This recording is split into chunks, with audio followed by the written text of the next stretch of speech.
جشن بود. همه خوشحال بودن که یهو سوزان دید دخترش نیست. با دلشوره و اشک کوچه به کوچه دنبالش دوید، اما دخترش نبود. سوزان نشست زمین و اشک میریخت. هلن خواهرش با دلنگرانی دوید سمتش و بغلش کرد. همه اهالی دور هم جمع شدن. دلشون آشوب بود. گفتن باید پیداش کنیم. فانوس‌ها روشن شد و دلهاشون متحد راه افتادن سمت جنگل و تپه ها. دختره پیدا نشد. سوزان تا طلوع چشم از تاریکی بر نداشت. دلش پر از دعا و دلهره بود. توی اون سکوت سنگین روستا صدای خروس پیچید. انگار با اون آواز کشیدش گفت یه صبح دیگه فرا رسیده. خیلی زود و با دلنگرانی رفت اداره پلیس. گفتن خبری نیست. دلش شکست و حسابی گریه کرد. گفتن فقط یه ون سفید اون اطراف دیده شده و اینکه یه جوون دیوونه به اسم آرتور رو دیشب گرفتن چون که رفتارش مشکوک بود، ولی چون هیچ کس چیزی ندیده بود مجبور شدن آزادش کنن. سوزان با ناامیدی برگشت و رفت خونه خواهرش هلن. یه فکر توی ذهنش بود و از خواهرش خواست تا همراهیش کنه. اون میخواست بره سراغ اون جوون دیوونه. سوزان با عصبانیت و دل پر راه افتاد. هلن دنبالش بود. گفت اگه خودش نمیگه مجبورش میکنم. هلن نگران بود ولی اونا همراهی کرد. سوزان با خشم رفت سمت آرتور. بستنش به درخت و با گریه و فریاد شروع کردن زدنش. دنبال یه جواب بود. صدای ناله آرتور پیچیده بود. یه پیرزن با عصا از دور داد زد بس کنین، دارین اشتباه میکنین.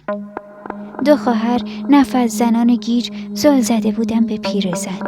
انگار یه راز قدیمی داشت که باید گفته میشد.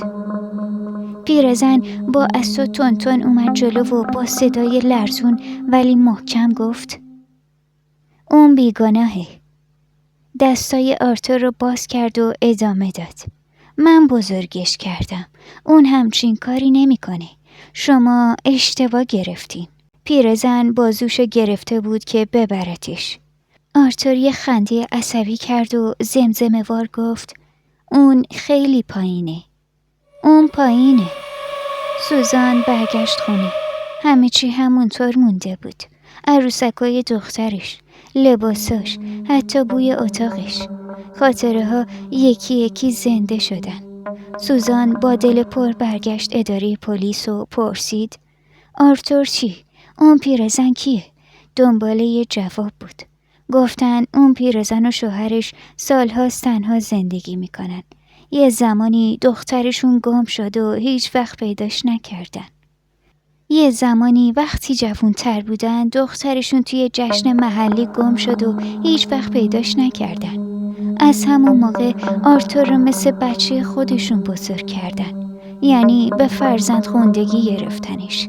ولی خب یه سری شباهت ها هست که نمیتونیم نادیده بگیریم. فعلا فقط بهشون مشکوکیم.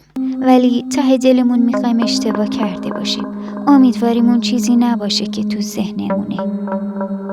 باز اون شب سوزان با نفسای تند به هلن گفت من نمیتونم صبر کنم.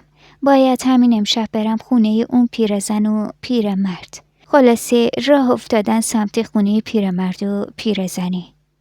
از دور ایستادن، سایه ها رو نگاه کردن.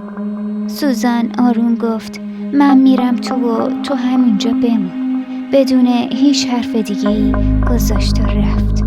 چند دقیقه گذشت.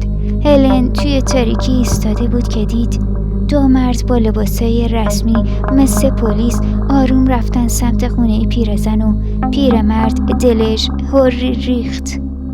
چند دقیقه نفسگیر گذشت. یهو صدای شلیک پیچید توی شب. دختر سوزان با گریه دوید بیرون و اومد سمت هلن. اون شب توی درگیری پیرمرد کشته شد و زنش فرار کرد و دیگه کسی ندیدش.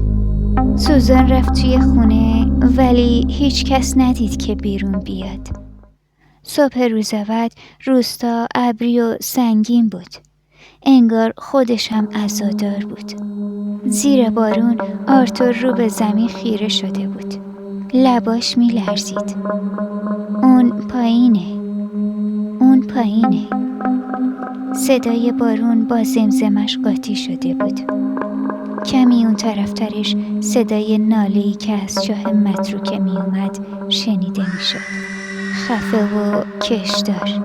انگار یک کسی کمک می خواست.